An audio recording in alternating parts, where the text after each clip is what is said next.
effects in film with underwater motion capture technology and their digital worlds. Before we do that, we'll take a quick look at how Weta evolved motion capture and how it got to where it is today. Alright, let's dive right into it.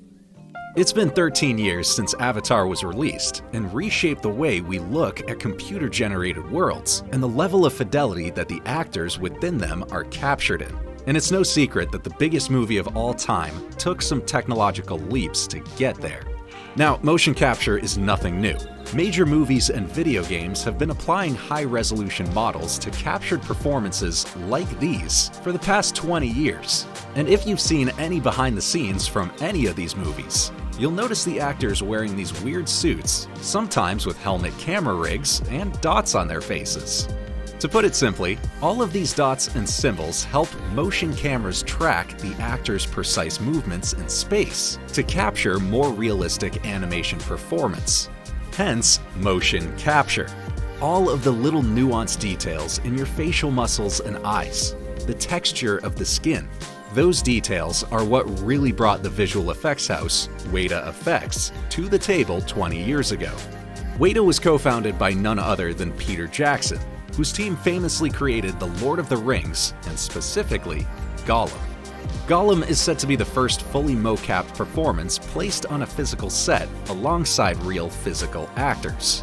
Now, there's conflicting opinions saying that Jar Jar Binks was the first in Phantom Menace, but George Lucas seemed to have scrapped the idea in testing and only used performance as reference for full animation of Jar Jar. So we spent $100,000 on that suit that we didn't need to spend. So going back to Gollum, to make him a believable, realistic character within a scene, Weta had to make some upgrades to motion capture technology to keep every aspect of Andy Serkis's performance feeling authentic. First, they stuck Andy in one of those motion capture suits and painted dots on his face as reference points for his facial expressions.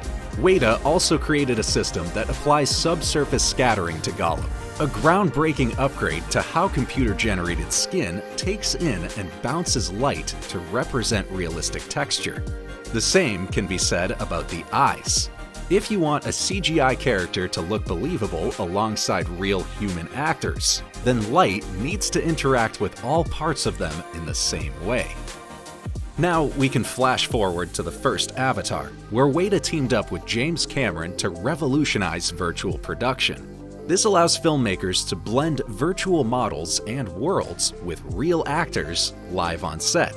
Cameron was able to walk around the set with a first-person perspective of Pandora and the characters within it, all motion tracked in real time. You'll also notice that the actors are now wearing that facial capture rig helmet with a mounted motion camera. These cameras are also packed with an LED light and capture a full view of the actor's face to consistently see all points of reference. So, Weta were able to take everything that they had previously innovated with facial capture technology and now apply it to even more accurate movement data, making computer-generated faces even more believable. This is what made the first Avatar a technological masterpiece, because it mixed the physical and the digital so seamlessly. None of the actors were in a voice booth looking at an animation and reading a script. They were on set acting out the Na'vi and got extensively trained in movement, dance, combat, archery, and language to make the world and culture of Pandora as real as possible. And it worked. But there was one piece of the puzzle that didn't quite work: the water. With most of the movie taking place in the Pandorian forests, there were very few moments of the movie that actually had the characters in water, so it passed fine. But looking back at those shots, you can really see the lack of physics with the interaction of the water. Jake Sully's hand flows through with little resistance, and everything moves a little too quickly.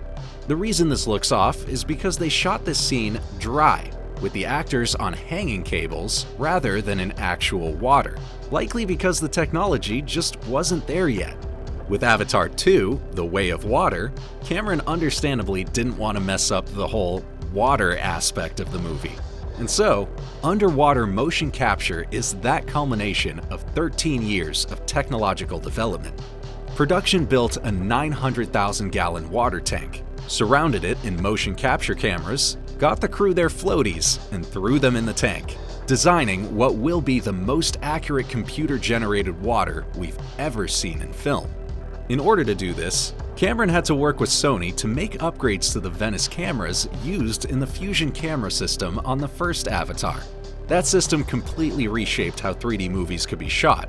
With a much more lightweight payload, James Cameron was able to shoot with a 3D camera rig on his shoulder in a virtual environment, something that was unheard of. But now the question is, how do you bring that camera rig underwater?